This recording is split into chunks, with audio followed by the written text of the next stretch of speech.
La préparation. Préparation. Vous devez vous préparer pour toute chose. Et avant le mariage, vous devez vous préparer. Alors écrivez préparation. La Bible dit, et Jotham s'était préparé devant le Seigneur, son Dieu. Il est devenu puissant.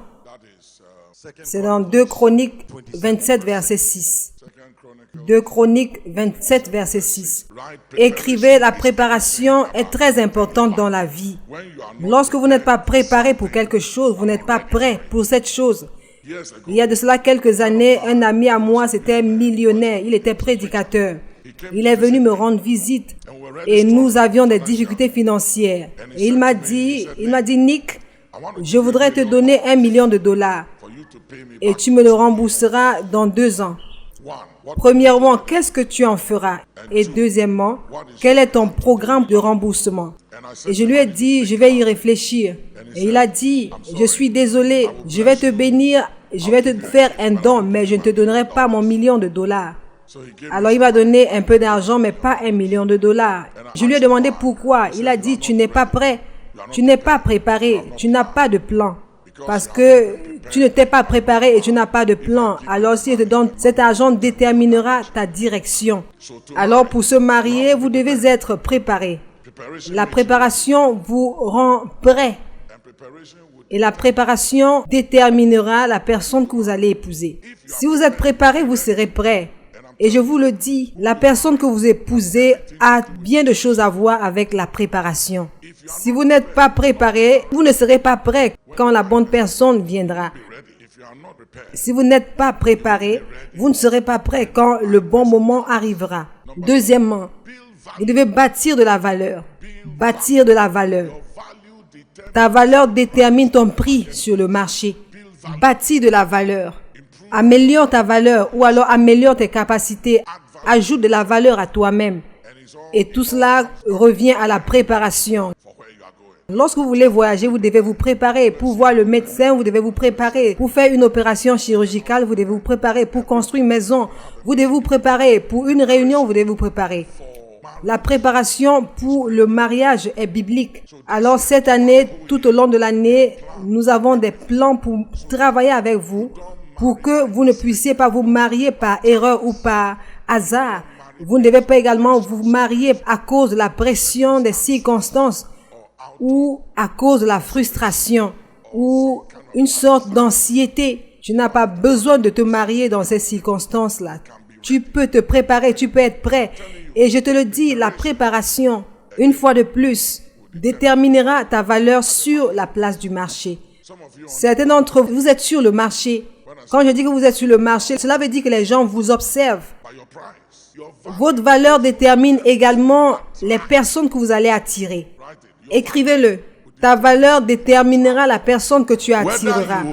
Soit tu vas attirer un Alaloguntu, ou alors tu vas attirer une reine ou un prince. Cela a beaucoup de choses à voir avec la valeur qui provient de ta préparation. Écris. L'amour n'est pas le sexe. Le sexe n'est pas l'amour. Ne crois à personne qui dit t'aimer à cause du sexe. Le sexe n'est pas l'amour.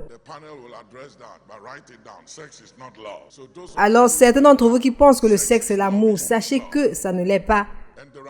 Et il y a différents types et genres d'amour dont nous allons parler dans de différentes sections. Vous devez connaître toutes ces choses afin que vous ne croyiez pas en fin de compte que le sexe est l'amour. Non, ce n'est pas l'amour. Parce qu'il viendra un moment, lorsque vous serez mariés, que vous allez passer des jours, des mois sans avoir des rapports sexuels et rester toujours amoureux l'un de l'autre. Parce que ce qui vous lie, ce n'est pas le sexe, mais c'est l'objectif. Et c'est l'objectif qui détermine l'accord entre deux personnes. Comment deux personnes peuvent-elles marcher ensemble si elles ne sont pas d'accord? C'est l'objectif de la destinée des deux. Les deux qui deviennent un. C'est cela qui lie les deux ensemble. Alors maintenant, écrivez ceci. Il y a une différence entre le mariage et rester marié. Tout le monde peut se marier, mais pas tout le monde peut rester dans le mariage. Pour rester dans le mariage, il faut plus qu'être marié. Il doit y avoir quelque chose au-delà de l'apparence, du sexe. Quelque chose qui va au-delà de l'affection. au-delà de l'attraction et toutes ces choses que vous aimez l'un de l'autre, cette chose doit être plus forte pour vous maintenir dans le mariage. Une bonne complicité, quelque chose qui vous anime tous les deux, un but commun, un objectif commun. Alors cela rend cela difficile pour vous de vous séparer l'un de l'autre. Parce que lorsque vous pensez à ce que vous allez perdre, lorsque vous allez vous séparer l'un de l'autre, vous voyez que le prix est trop élevé. Vous ne pouvez pas vivre l'un sans l'autre à cause de la valeur que chacun apporte sur la table en ce qui concerne votre objectif ou votre mandat divin ou votre appel divin. Et si cette chose n'est pas là et que vous n'avez que le sexe et l'apparence, la beauté, alors vous pouvez obtenir le sexe partout ailleurs. Quelqu'un d'autre peut vous donner assez de sexe. Ça doit être au-delà des choses matérielles. S'il n'y a que les choses matérielles qui vous lient ensemble, vous pouvez être ruiné financièrement. Vous pouvez tout perdre et ce sera la fin de la relation. Le mariage ne garantit pas le bonheur. Alors ne te marie pas pour avoir le bonheur. Le mariage ne garantit pas le bonheur. Le mariage peut te rendre misérable. Personne ne se marie pour être misérable, mais le mariage peut vous rendre misérable si vous ne vous préparez pas, si vous n'êtes pas prêt pour cela, si vous n'avez pas eu assez d'informations. Écoutez, quelqu'un que j'ai eu à conseiller, la plupart du temps, Bishop va vous le dire. Avant de venir pour les conseils, ils ont déjà goûté au miel et au lait. La plupart du temps, lorsqu'ils se mettent à l'hôtel pour la cérémonie de mariage, la femme est enceinte.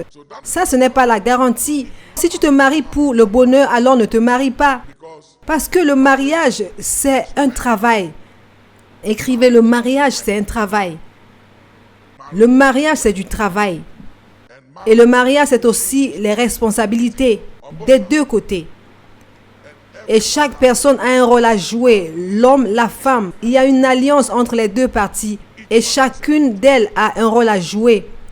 Et lorsqu'une partie décide de ne pas honorer ou bien de ne pas jouer le rôle qui leur est demandé, l'alliance ne marche pas. En ce moment précis, l'alliance cesse de fonctionner. Elle ne marche que lorsque les deux parties ont la volonté de le faire fonctionner. Cela ne dépend pas d'une seule personne, mais des deux parties.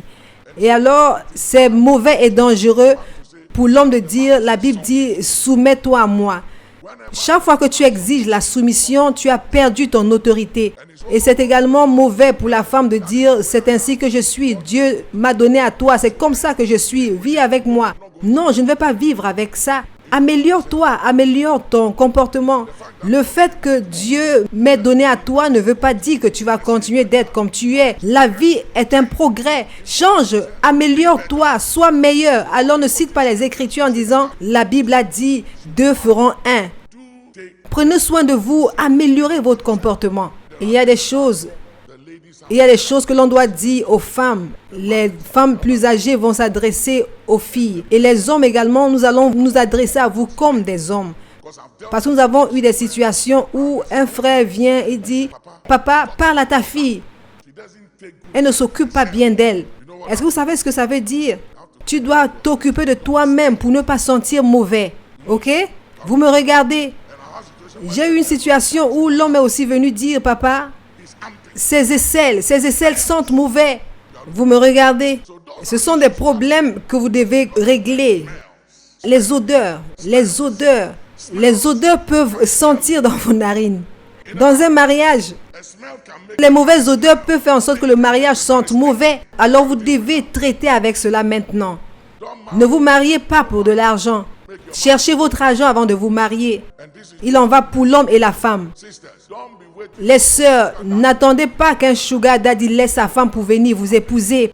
Parce que voyez-vous, l'un des problèmes dans ce monde aujourd'hui, c'est les femmes. Je suis désolé, mais je vais devoir dire quelque chose. Écoutez ceci. Voici une femme. Voici un homme. Il quitte cette femme pour cette autre femme. Alors qu'est-ce qui se passe ici? Pourquoi est-ce que cet homme quitte cette femme pour une autre? Il quitte cette femme pour une autre femme. Alors il est toujours question d'un jeu pour la femme. Et les femmes sont toujours au contrôle du show, pas les hommes. Ce sont les femmes qui contrôlent le jeu. Parce qu'il quitte elle pour une autre elle. Alors, il a quitté elle à cause d'elle. Une femme perd tandis qu'une autre femme gagne. Et l'homme est toujours dans des problèmes parce que celle-ci est en colère contre lui.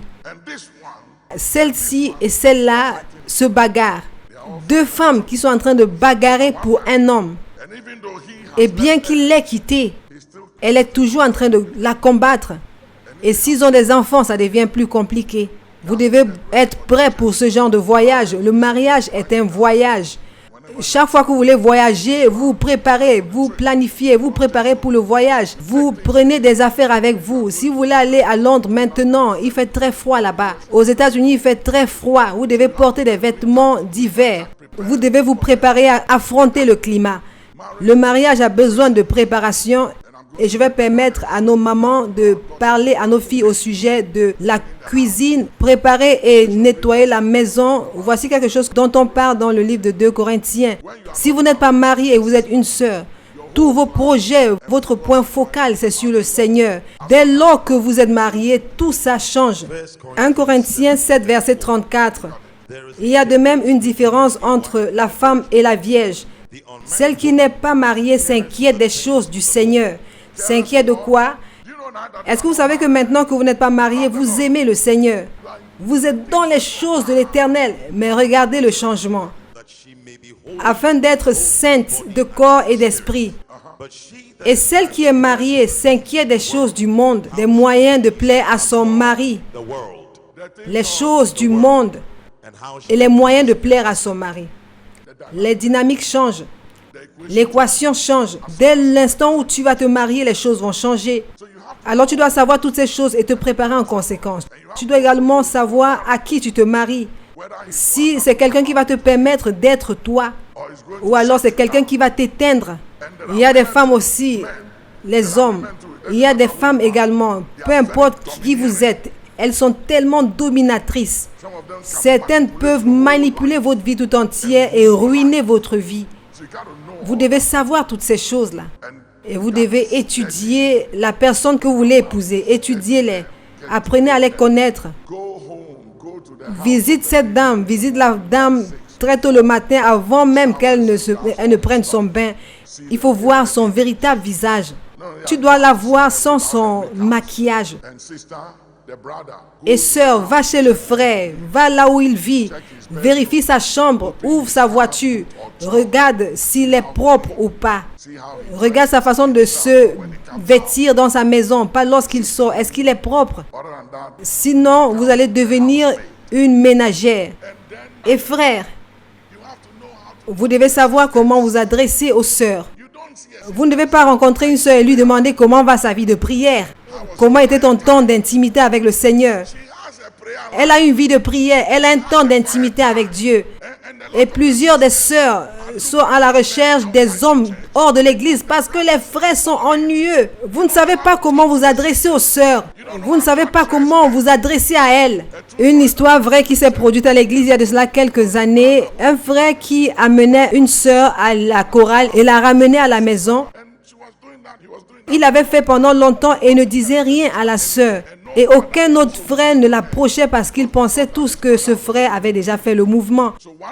Alors un jour, le frère est allé voir la sœur, lui dire qu'il devait aller jeûner et prier quelque part. Est-ce que tu as un sujet de prière pour que je le porte auprès du Seigneur? La sœur l'a regardé en disant, tu es mon sujet de prière, exauce-moi. Pourquoi l'amènes-tu à la chorale et la ramènes-tu à la maison? Tu l'appelles tout le temps pour prendre les nouvelles. Pourquoi fais-tu toutes ces choses? Dis-lui quelque chose, dis quelque chose. Et les sœurs aussi doivent être assez courageuses pour poser des questions aux frères. Lorsqu'il ne parle pas, pousse-le à parler. Pose-lui quelques questions. Et comment est-ce que tu fais les questions? Est-ce qu'une femme peut dire à un homme, je t'aime? Alors qu'est-ce qu'une sœur doit faire lorsque tu es amoureuse d'un frère et le frère ne fait aucun mouvement? Mais tu peux savoir qu'en même temps, il est en train de faire le mouvement, mais il ne le fait pas. Qu'est-ce que tu dois faire? Est-ce que tu dois l'aider ou alors tu dois dire quelque chose ou tu dois attendre jusqu'à ce que le Saint-Esprit agisse? Les hommes, ne mariez pas une femme, mariez une épouse.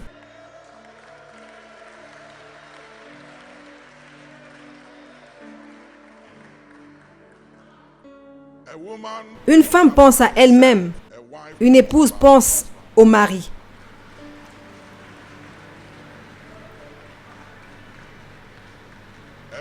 Une femme est égoïste. Une épouse n'est pas égoïste.